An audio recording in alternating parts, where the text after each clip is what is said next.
Good evening, ladies and gentlemen. We're delighted to have Barry Jagoda here with us tonight. He's the second special assistant to the president that we've been lucky to host. A few years ago, Alexander Butterfield of the Nixon administration. He worked for Bob Haldeman and was instructed to set up the tapes in the basement of the White House, and then told the truth under oath. That's how the Watergate Committee discovered those tapes. So Alexander Butterfield was here a few years ago, and now we're delighted to have Barry Jagoda, our second special assistant to the president. Let me say something about Barry. He was television advisor to Governor Jimmy Carter, then White House special assistant to the president.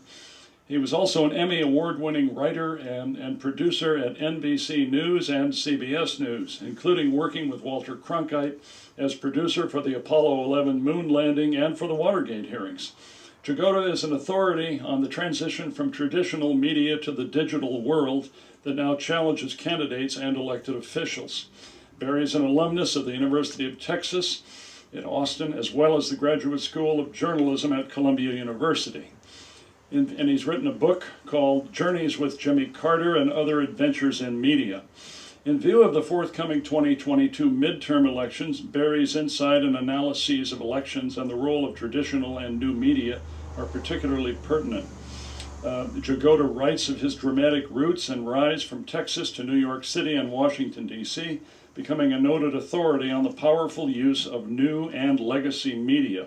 According to renowned historian Theodore H. White, the secret weapon for Jimmy Carter's presidential campaign was understanding the process of television news coverage, essential for winning the White House, and Barry Jagoda brought that dimension to the Carter campaign, unquote.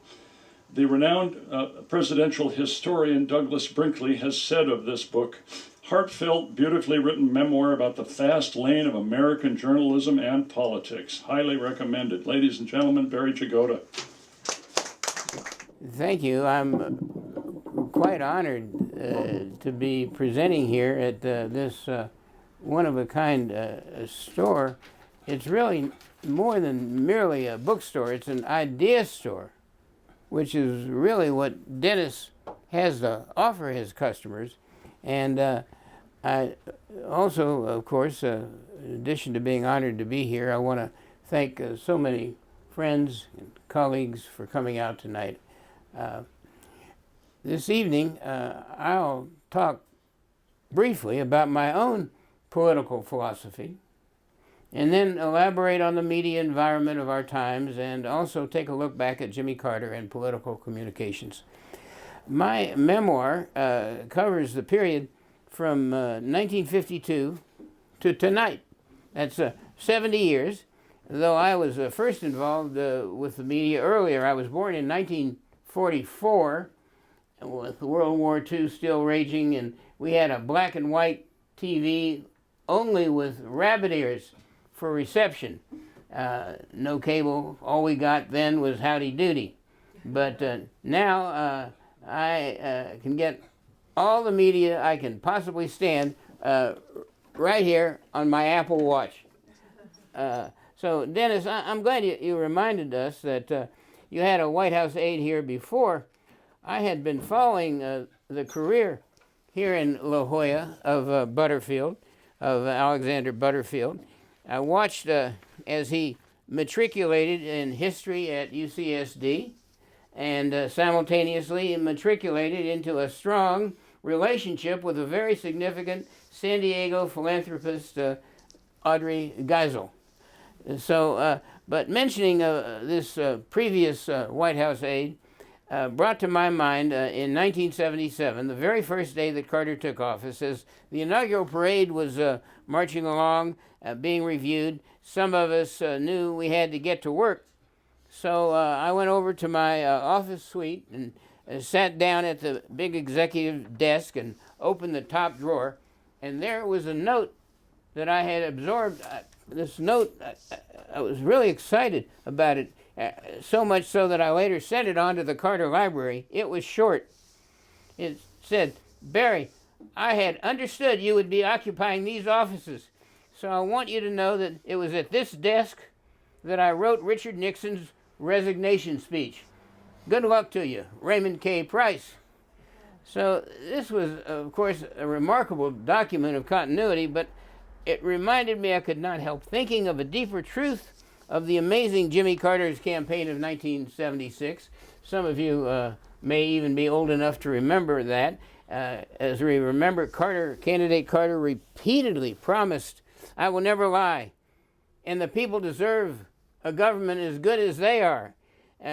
Behind these words, hungrily accepted by the electorate, one could fairly easily see that the true opponent for Carter in 1976 was not merely the other name on the ballot, the incumbent President Gerald R. Ford, but the disgraced Richard Nixon. Never stated directly, but never far was the widely understood implication. After Watergate, we would have an honest president, one who would never cheat and who would never lie. So I took in Ray Price's note of continuity with an appreciative understanding of what had come earlier. Everyone knew that Nixon, through the televised Watergate hearings, had become a pariah. And so now I do wonder if the current televised hearings of the Capitol riot, which we got a good taste of in the last 24 hours and which will be continuing this coming week, will be enough to put a stop to Trump. Of course, if you still like Trump, Fox News will have presented that point of view. So don't worry, you're not without a possible point of view from the Trump position. As we get started here this evening, I must admit that the book title, Journeys with Jimmy Carter, was insisted upon by the experienced publisher, John Kohler Books. He's published many books and has had a lot of experience.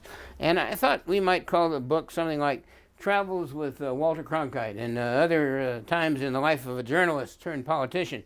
But Kohler said, no, buyers will gravitate more to the name of an increasingly respected former president. Thus named is the volume here tonight.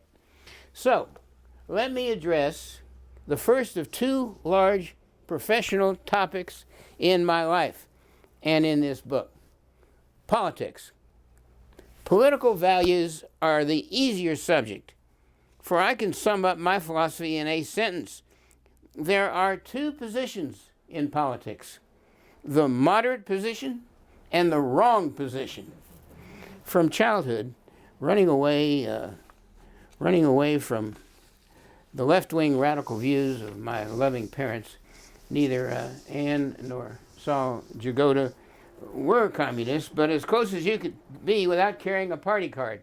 And I wanted to find a middle ground. I guess this started first when one fateful afternoon, left at home alone, I rifled through their bedroom drawers and came upon a document, What to Do if Called to Testify Before the House Committee on Un-American Activities. Could this be directed at the occupants of my home? Could it be possible that my parents would be un-American? Was I also tarred? Well, it was only many years later, coming upon a political scientist who was to be a dear friend, that my fear of being an un-American loser was properly turned into the philosophy of moderation. It was a political science professor, Michael J. Robinson, when we were both serving at the George Washington University, who announced this two positions summary. So to this moment, I'm in his debt. But enough now about personal politics, particularly my own prescription, my own RX. Doctor, I mention RX because I know that's your field, but I'll leave that to others here who, enough of my own prescription about moderation. The tougher topic, perhaps requiring more rigorous thinking, is media. When I was coming up 50 years ago, the landscape was fairly easy to discern and describe. Looking out, one could first see the great wire services, essentially the Associated Press and the United Press International, and then the newspapers that set the tone each morning, mainly the New York Times and the Washington Post. These vehicles were read by the top editors at the three networks. I had thought back then that the wires in these two newspapers were kind of like inter-office memos. read by the decision makers across the media land. Of course, even to this day, we see the overwhelming influence, especially of the Times and of the Post. But as the century turned into our own time, new and much less helpful points of view dawned. Not merely the revolutionary arrival of more legitimate television giants, no longer just ABC News and NBC News and CBS News, but Fox and CNN and MSNBC. And of course, to think about media in our time, we have to also factor in the much broader equation, social media. Years ago, somewhere, I heard the idea that there would eventually be a news outlet directly tailored to each recipient's druthers. You could get in your driveway or over your electronic devices a publication that delivered the news only that you chose to have. But from the perspective of a trained news person, what a fearsome prospect that was. Though distant it would be, no longer then would we have unbiased media. Quite to the contrary, everyone could get their own bias for consumption. So this evening, as we think about this, a couple of media leaders still put out facts. One is news that's fit to print, and a couple of others also try to dig out fact. But we know that there are at least 6,000 social media outlets, and facts are not necessarily what they are in the business of distributing. We have thousands of media purveyors available. You can get whatever bias you choose. The rise of these social outlets is quite different from what was advocated by Walter Cronkite, America's most trusted newsman, had often reminded that he had in his nightly broadcasts only 22 minutes, excluding the ubiquitous commercials. So if people wanted more depth, they should turn to newspapers.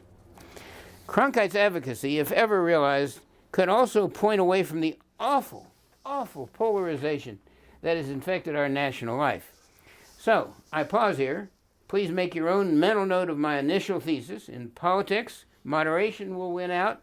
In media, more has resulted in less. I'll return to that as we look deeper into Jimmy Carter's approach. As I was trying to suggest at the beginning, our contemporary media environment needs perspective, and perhaps a personal examination will help.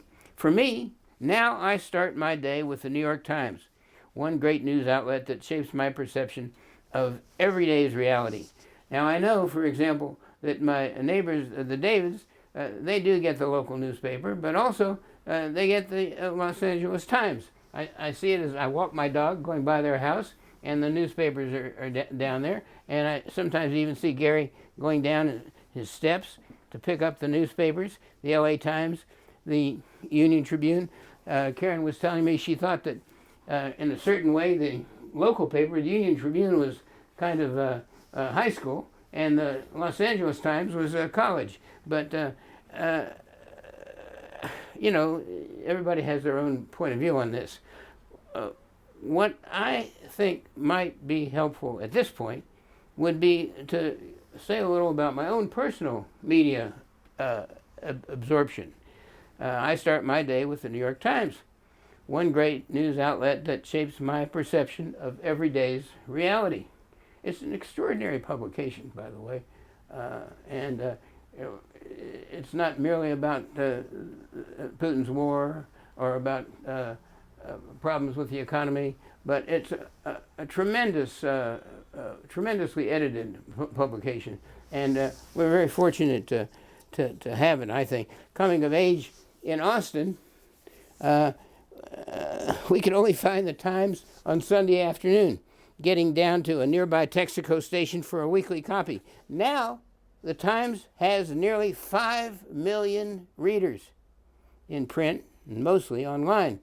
This ubiquitous source is almost impossible to avoid, and is suggested this is where I get my daily source of what I call moderation. But what others may tar as fake news. So, a digression. When I hear that term fake news, I know right away that whomsoever is shouting it out basically has one problem. What is being reported makes the fake news shouter look bad. So, of course, the content in question has to quickly be put in perspective by smothering it as fake. As a professional journalist, the term gives me shudders. But for context, I turned to Wikipedia, today's universal encyclopedia. There we read simply, fake news is false or misleading information presented as news. Fake is false or misleading information presented as news. Although false news has always been spread throughout history, the term fake news was first used in the 1890s when sensational reports in newspapers were common, says Wikipedia. It's also been used by high-profile people to apply it to any news unfavorable to them. The prevalence of the clamor about fake news has increased with the rise of social media, all these 6,000 social media sites, especially the Facebook news feed. And this misinformation is gradually seeping into the mainstream media. Fake news can reduce the impact of real news by competing with it. For example, a BuzzFeed analysis found that the top fake news stories about the 2016 U.S. presidential election received more engagement on Facebook than top stories from major media outlets. Fake tarring, of course, also has the potential to undermine trust in serious media coverage. The term has at times been used to cast doubt upon credible news. In recent times, as if we needed to be reminded, former President Donald Trump has been credited with popularizing the term by using it to describe any negative press coverage of himself, including any reporting that is negative about his personal beliefs and actions.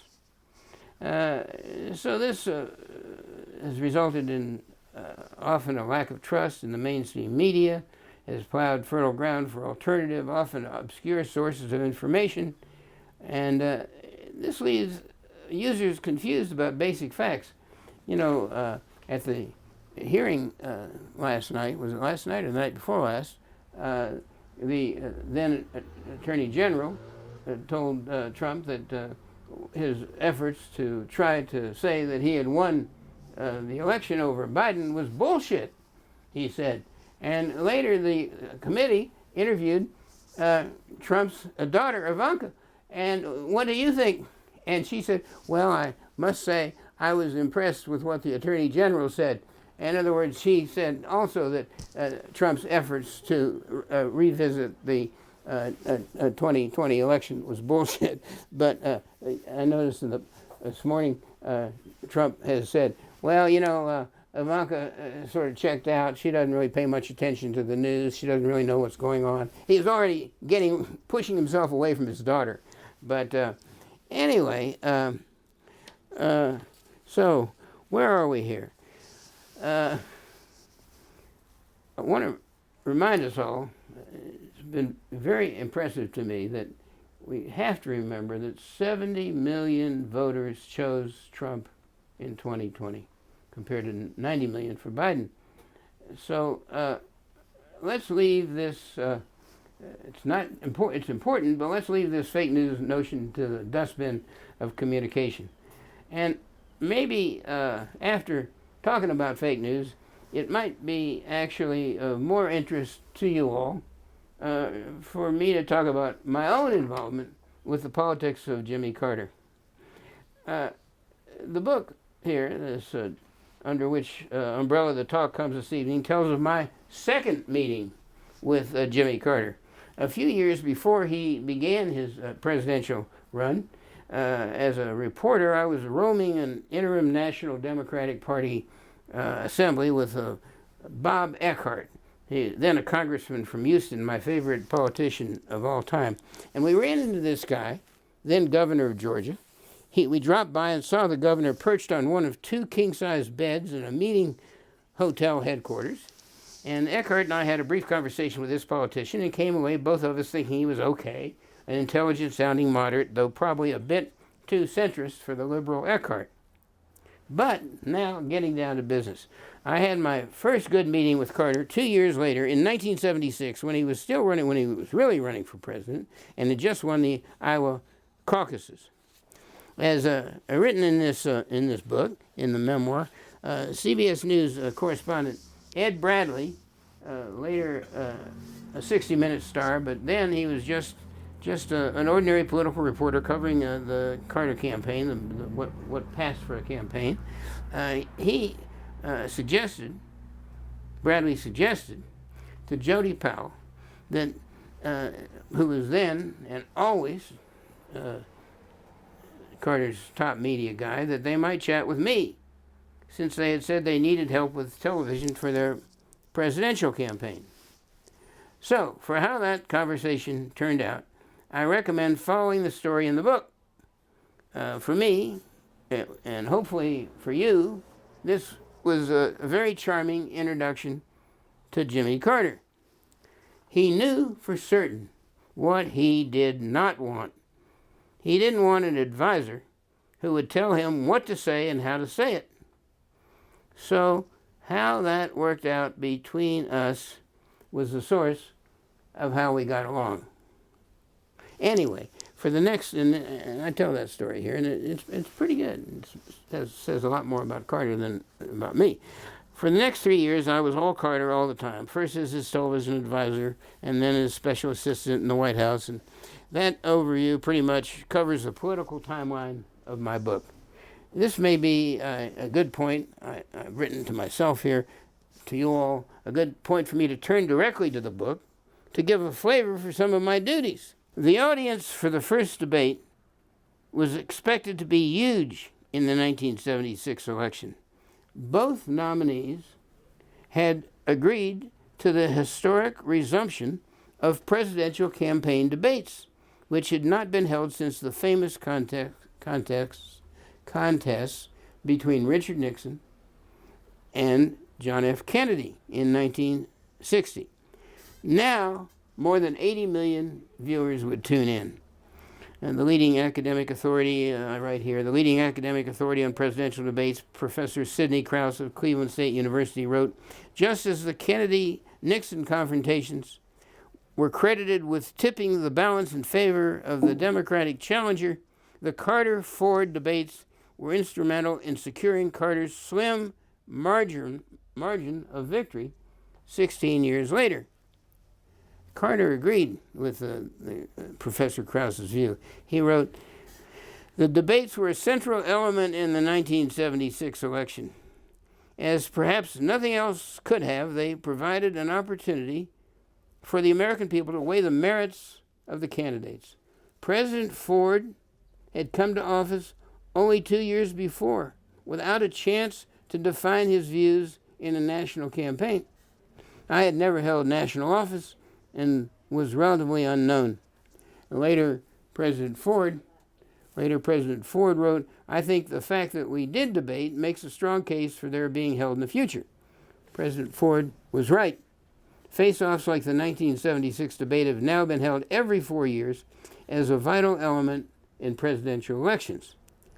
Inside the Carter-Mondale campaign, we staffers saw debates as an important chance for our challenger to not only be present on the same stage with the incumbent, but also as an opportunity to show the American people the lightning-quick mind of Jimmy Carter.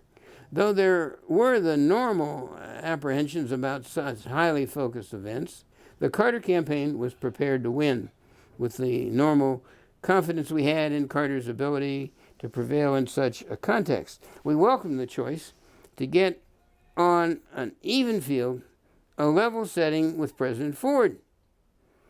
The League of Women Voters, the debate sponsor, had chosen various sites around the country at locations with historic importance. And am I going too far here? Let me just think. No, there were sites chosen for the 3 presidential debates and the vice presidential debates. And our entire campaign staff, I write here, led by Hamilton Jordan, who was Carter's principal political advisor, went into preparation mode. Briefing materials were overseen and provided by Carter's principal policy advisor, Stuart Eisenstadt, with input from many sources. Once the briefing books had been prepared, candidate Carter took them for exhaustive study. Several days were set aside from normal campaign events prior to each of the three debates, giving our candidate plenty of time to review the great issues of the day. Staff members, led by Jody Powell, turned to logistics. In addition to Powell, Carter's other two debate negotiators were advertising advisor Gerald Rafshoon and me as television advisor. As we met the team from the Ford campaign, a principal issue for us was to ensure that the two debaters would appear on stage equally. No presidential seal for Ford, no television coverage showing a 6-foot-tall candidate looming over Carter at 5'9", no questioners who might show favoritism. This was worked out in a series of pre-debate encounters by representatives of the two candidates. One other task befell me, which was doling out seating tickets to our top campaign staff and supporters. This led to numerous requests to which I had to respond carefully, as each candidate had a limited number. A few days before the first debate, I was approached by Robert Strauss, the legendary Washington power broker who had now become instrumental in the Carter campaign. "Jagoda," he said, "I need 2 good tickets for the debate." Strauss, seeing me hesitate for just a few seconds as I mentally counted up where the coveted seats would go, immediately told me, "If you can't get what I need, I'll go to Governor Carter, who I'm sure will help." Of course, Strauss fairly quickly got results for me. His parting remark has remained in my memory all these years later. "This will teach you to always take care of your own tickets." Later, Bob Strauss served in an important post as Carter's special representative for trade negotiations and subsequently as ambassador to the Soviet Union under President Bush. Then a widower, after 60 years of marriage, Strauss retired to the Del Mar, California condo, where he had spent all those years loving the Del Mar racetrack. In her fine and greatly admiring 2011 biography, The Whole Damn Deal, the author, Strauss's great niece, Catherine McGarr, wrote that these last years would find the ambassador at his oceanside apartment window, enjoying the girls' beach volleyball contest just below. In political communication, as you know, candidates and office holders are often told they have to send out messages, short, consistent views, short, consistent views that would appeal to a universal or a majority electorate. You've come here just at the right time, because we're about to talk about how Carter and I did get along and then we didn't get along and blah, blah, blah. So anyway, politicians are told to send out messages. This is an approach thought to be safe, keeping the politician out of trouble. But once in a while, along comes a leader who is able to respond very specifically and at the same time have a way of communicating that almost naturally fits well into a sound political statement. It was this skill of Jimmy Carter that I've always thought that set him apart. Thus, when candor could be substituted for messaging, trust could be established. That was the way Carter ran for president. That was the way he had first communicated from the great bully pulpit of the White House. By the way, to demonstrate this, I went out of my way in this memoir to include a 75-page appendix. This is the only public available record of President Carter's first initiative to stay close to the people. Jimmy Carter had always admired the way FDR had employed such techniques as the fireside chat and radio talks, and he wanted to continue that as a hallmark of his presidency. It was in this area that I had been given assignments. Our first initiative was what came to be called A Conversation with the President, hosted by CBS Radio News and anchored by Walter Cronkite. Here, more than 9 million citizens dialed an 800 number with a handful, 42 callers getting through.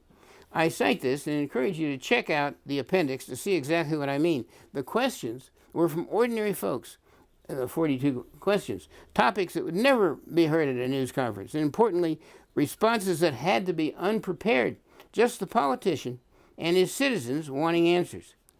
The answers, of course, could not be prepared in advance, and the risk would be for a politician to get in hot water by saying something unpopular. Carter took these kinds of risks in the first 2 years of his presidency with great success. Much of his political communications dynamism came when he was alone with his wits, just answering a question. But some thought he was being overexposed and eventually convinced him to resort back to campaign-type homilies. It was this approach with which I had a philosophical difference.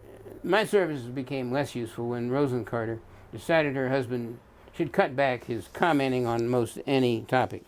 So, in the Oval Office, Carter told me that we had differences, and he was going to have to depend on other sources of communications advice. I think we have a picture of this. Maybe we have, yeah, Carter's telling me, he said, he thanked me for years of advisory service, and he invited me to move over to the National Security Council, which is what Dennis mentioned earlier, where I worked for another year. This experience was vitally informative for me. I worked with NSC staffers under Brzezinski. Some of my colleagues there went on to fame. The Congressional Relations staffer was future Secretary of State Madeleine Albright. Russian affairs were headed up by future Defense Secretary Bob Gates, and so on. President Carter went on to message his way through the final period of his presidency, only to be outcommunicated in 1980 by Ronald Reagan, perhaps our country's greatest messenger, our greatest communicator. I personally would have stayed with candor, but that was a test never to be taken and never really measured. Well, because the political media world is so huge and so hugely variegated, we have much room for discussion. So digest my thinking. And later I'll be happy to take some questions and have some answers, and try to have some answers, and we can have some discussion. Meantime, more perspective, because it helps for me to confess that my memoir, besides offering a chance to reflect on Jimmy Carter and on the issues surrounding his communications methods, gives a chance to tell of my wonderful adventures at NBC News, writing for the Today Show, then to CBS News, where I was to make my mark in journalism. That part covers the moon landing and Watergate, fairly standard high-end television news, though with Walter Cronkite, and eventually getting an Emmy as part of CBS News team covering Watergate. There's Alan Shepard, and there's a picture here in the book. It says something like "Best wishes to Barry Jagoda" from the photographer. That's Buzz Aldrin. Yeah, that's Bud Aldrin on the moon, and it says "Best wishes to Barry Jagoda" from the photographer, Neil Armstrong. Oh yeah, right. Oh, yeah. But anyway, I had thought my professional life had pretty much offered enough for a guy then in his early 30s, and so now I look back at how one newsman became a political communications advisor and had the detour of a lifetime. Just think about this story recently that the Politico got about the leaked Supreme Court pending decision on abortion. How will that affect the midterm elections? Will various sides get more turnout? Of course, the general answer to the midterms is turnout. History reminds us Harry Truman's Democrats lost in 1946. That was the midterm just after World War II. Churchill was also bounced out of office at that point, but Truman came back to be elected in 1948. Do some of you remember that wonderful newspaper headline held up by Truman that night, a premature offering from a Chicago daily paper? Dewey defeats Truman. Well, it didn't turn out that way. So we don't know. The likelihood is that the Democrats are going to lose big in the midterms. We know about this, inflation and the war, but it's unclear what will happen over the next 5 years. 3 years, I guess it would be. Another question that occurs to me: how has the internet affected our politics? How has the internet affected our politics? Well, in her weekly podcast, Digital Politics, my very experienced spouse, Karen Jagoda, calmly sitting over there, trying to mind her own business. She's a distinguished journalist in her own right, has demonstrated the amazing rise in the internet use by politicians. The numbers tell. When she started to chronicle in 2007, the number was 6 cents of every dollar spent by politicians on the internet. But now, politicians spend more than 60 cents on the internet, so it's jumped. I do want to mention to my friends here that the memoir is dedicated to Karen. She was the driving force. She contributed so many superb ideas, wrote the index, cleaned up the text, and very much more. But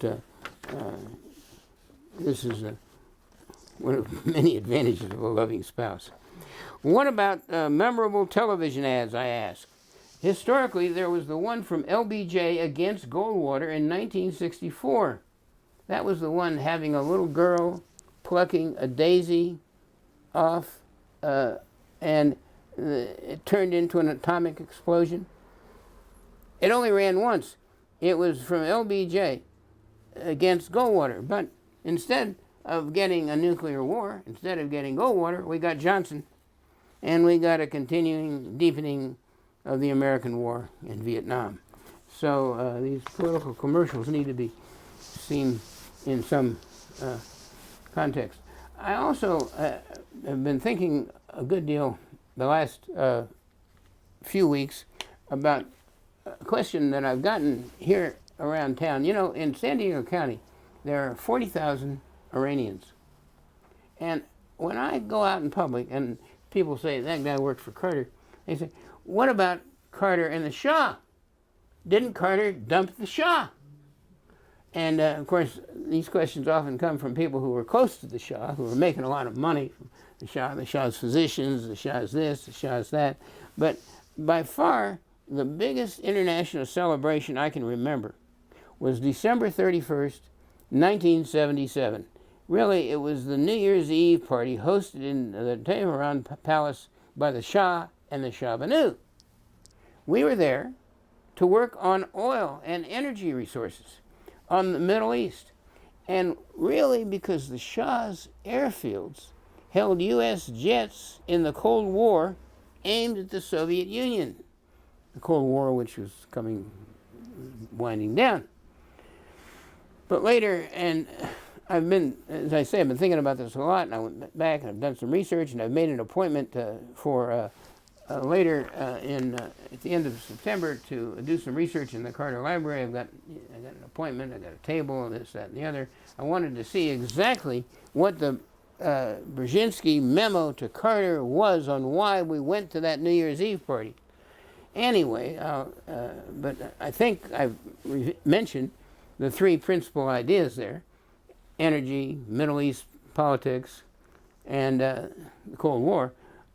But when the Shah's cancer was revealed, Carter and his top aide, Hamilton Jordan, arranged for a safe haven in Panama. So that's what I have to answer our friends here who really think that Carter was a stinker because he dumped the Shah. What I've wondered was who could have stopped the religious takeover by the Ayatollah? Who was there behind the Shah? Of course, anger against the Shah had been building up for years. I've often wondered where would be a different, better leader. Anyway, another question. What about anti-intellectualism in American life? The title of Columbia professor Richard Hofstadter's brilliant book. Think now that we have Trump challenged in the Republican Party mainly by DeSantis and Cruz. On that, I lose sleep. Here's one thought about 2024. Expressed this past Monday in the New York Times by their columnist, somewhat to the right, a New York Times columnist, somewhat to the right. His name is Brent Stevens. He did win a Pulitzer in 2013 when he was writing columns for the Wall Street Journal. He wrote, "Here's what my crystal ball tells me. Democrats get hammered in the midterms. Biden realizes he has to announce he isn't running in 2024. So a savior can appear. Gretchen Whitmer, the governor of Michigan," this guy writes, wrote on Monday, this last Monday, "beats Senator Amy Klobuchar of Minnesota and Governor Roy Cooper of North Carolina for the Democratic nomination, and then chooses the widely respected Admiral Jim Stavridis as her running mate." So that's Whitmer and Stavridis. Meanwhile, Stevens goes on, Republicans split acrimoniously between DeSantis and Trump. A brokered convention produces a compromise ticket headed by Governor Glenn Youngkin of Virginia with Senator Tim Scott of South Carolina as his VP choice. On Election Day, Americans breathe a little easier, knowing that none of the candidates is out to destroy the Constitution, and we're back to politics as it was before Trump. I got to tell you, when Biden won in the last presidential, I breathed such a sigh of relief. I mean, we weren't going to have to put up with Trump. Of course, Trump had other ideas. Well, with some of this speculation of this guy, this columnist, I agree. Biden and his congressional allies are certainly going to be pounded in the midterms. They're just 5 months away. Inflation is not going to go away. Carter, toward the end of Carter's term, inflation was 21%. It's only 8% now. But anyway, it's not going to go away. And law and order, mass murders, not going to disappear soon. Housing costs, fuel costs, the Putin war. Not much improvement can be expected by this coming November. But I'm still hopeful that Biden will head up the Democratic ticket in 2024. And like Truman, will prevail to be a leader of a proven constitutional government, not saddling us with the kinds of legal shenanigans, legal shavings Trump has brought on. Of course, we don't know. But in my view, I express this, it's the politics of hope. So, coming to the end of this and talk, I am asking myself, what is the best way to present a talk? Recently, the University of Minnesota had a wonderfully engaging tribute to the great Fritz Mondale. I took away so much from that, but I recall here the story from Senator Amy Klobuchar, a wonderful leader. Amy told first of being an intern in Mondale's Senate office, crawling around on her knees to fulfill the order to the intern to inventory all the office furniture. But when she was to give her first speech after being elected to the Senate years later, Mondale asked if she had memorized the talk. "No need," said Amy. "I'll use a teleprompter." "Memorize it," said Fritz. Amy ended her tribute to Mondale that night, just recently, by saying the prompter broke down just as the previous senator was talking. So, I have no prompter tonight, but you can see I've come with a talk in hand. And what about the role of Mondale? He changed the job of vice president for all time. In that Minnesota tribute, it was said, Fritz and Jimmy told the truth, obeyed the law, and kept the peace. So, kindly remember this. With the exception of sending 3 helicopters to try to rescue the Iranian-held hostages, there were no combat deaths during Carter's stewardship, which I think is something to remember. Look, I've gone on. I've come to the end of this, and any of you who have fallen asleep can wake up now, and perhaps there is a question or two. I have a question. Inasmuch as Madeleine Albright passed away recently, and also as I've heard more than one person suggest that she was Brzezinski's best graduate student at Columbia, what are your reflections and memories of Madeleine Albright on the National Security Council? Well, she was tough. She was strong. Brzezinski needed help there. He needed help in working with Congress, and she was out front. And we had she didn't much think that the press role that I had on the NSC was all that valuable. She was doing the work, and she was strong, and she was doing the work. So she was a colleague, but not the best of partners. Since the RNC has decided against future presidential debates, one, do you think they'll retain that position? So the point you make is the RNC has decided against presidential debates. It's really not so much the RNC as this one woman who is an acolyte of Trump, who's taken the early position that no need for Trump to debate. The Commission on Presidential Debates will work that over, and they'll come around. There's too much history, I think, at this point for the American people to stand for a presidential campaign without presidential debates. And of course, there is a good likelihood that Trump won't be the nominee, in which case an ordinary politician would probably be willing to stand up and debate, because if you think about it, from the Republican point of view, they've got all the arguments: inflation, war, Putin, and so there's very, very likely to be debates.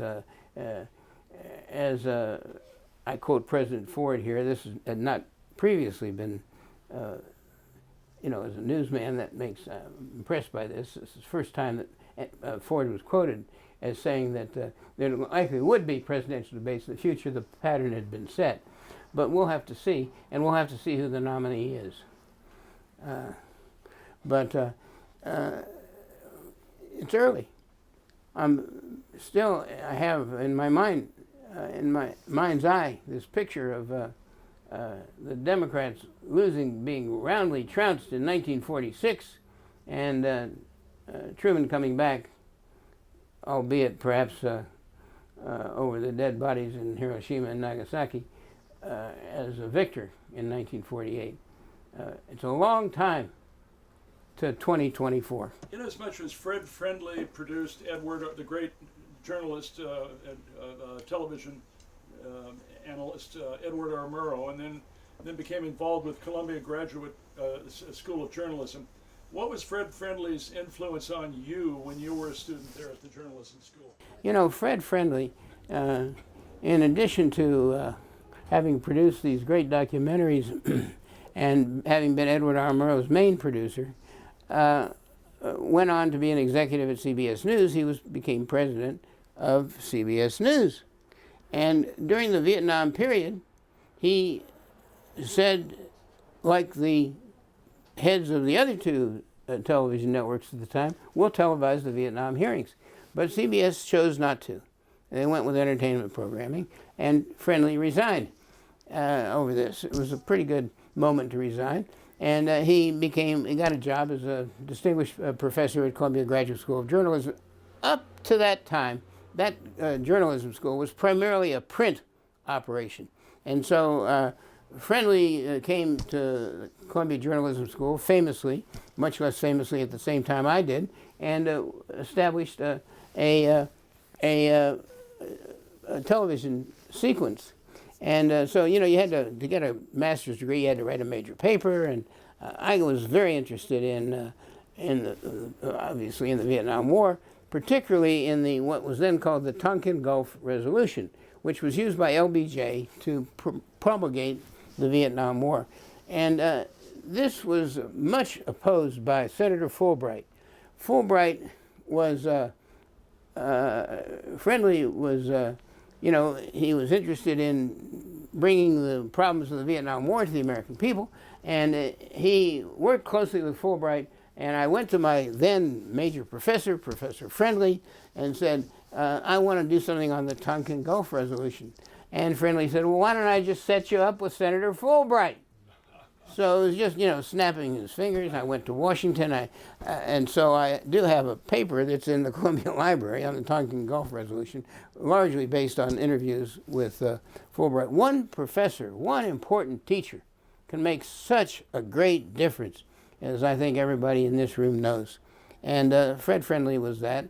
I have a little, I shouldn't, just among friends, I'll tell you, Friendly had he liked to think of himself as the great moralist, the great, he never did anything wrong. And as a couple of years after I was leaving the White House as Carter lost and the Reagan took over, I wrote a letter. At the end, I had my White House stationery, and I wrote a letter to Fred Friendly, who at that time was not only a professor at Columbia Journalism School, but also was an executive at the Ford Foundation. And I said, listen, Professor Friendly, I have a great idea for a fourth television network. And it would be devoted to news and blah, blah, blah. And I wonder if you could help me get some funds through the Ford Foundation. And he wrote back. He said, "Your letter jars me," to use the White House stationery, to ask the Ford Foundation. And he was right, of course, and I was wrong. But, you know, you got to be careful about these appeals. Anyway, that's the Fred Friendly story. I'm glad you brought that up. I love it. Yeah, and it happens to be true. I was deeply embarrassed, I guess. Or maybe I wasn't so much deeply embarrassed. I was just kind of pissed off at Friendly being a moralist, and I was his victim. But that happened, and it didn't work out. By the way, the Variety, the great Bible of broadcasting, of television, Hollywood main weekly and daily newspaper, had a big headline, "Jagoda proposes fourth network." Of course, it was a nice headline, but it didn't go anywhere. Give us somewhere between 3 and 5 virtues or character traits that you would find most important of a president. Let me cite Carter. Rather than offering my own view, I'll tell you what Carter said. Not so long ago, he was about, I think he was in his late 70s, and someone asked him and said, "Mr. President, would you consider running for president again?" And he said, "Under no circumstances." He said, "If you're to be president, you have to be able to balance many things at the same time." And, you know, as you get older, it's hard to keep one thing in mind. But so let's say the question is, what are the character traits of a president? Well, I mentioned that Carter was a man who was able to tell the truth as he saw it, but somehow he also had another sense, which I guess had been the result of being a local politician, a state senator, a governor, of being able to understand what, when he said something, how it would appear to a broader audience. So to be able to answer something truthfully without getting yourself in hot water would be the first thing. And I mentioned that in this talk. And Carter was particularly good at that. And then I'd say probably the greatest attribute of a president would be to keep American soldiers from going to war. And we're seeing this in the case of with Biden. An interesting situation Biden is in. You know, Putin is trying to resurrect the Soviet Empire, which from his point of view, one could understand. And so the trap has been set, but Biden has not taken the bait. You know, he has been very careful on this. And I think being able to get some things done and do what is right as much as you can without getting our people killed. I'd say trying to keep people from getting killed is the first, most important thing a president can do. And that was, I mentioned that about Carter. You know, for the first time, the vice president was brought into the next office from the president. Mondale became a second president. He was capable of taking over. It wasn't just sort of sent off in a corner somewhere. And ever since then, the vice president of either party has been given substantial responsibility, including Mike Pence, which is a whole different story. So I'd say bringing advisors in and trusting them and giving them responsibility would be another thing.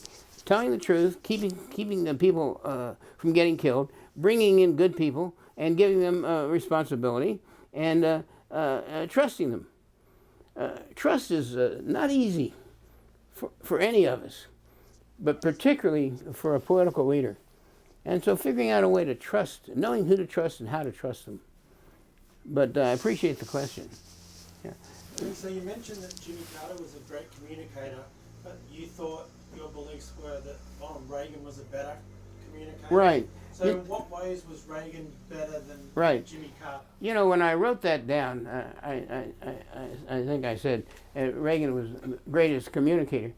He was the most successful public relations genius. He said we're going to have sunrise tomorrow in the morning, and when Carter in one of the presidential debates raised a question, a legitimate question about, I've forgotten the exact specific question. He said, President Reagan such and Reagan turned to him and said, "There you go again." And that's a kind of communication that I think might come. It was a genuine comment, but it was a put down, and it worked. So I had you have sharp eyes there. I was a little reluctant to say Reagan was a greater communicator, but I should say he was a more successful political rhetorician. But thanks for the question. You're a dangerous guy.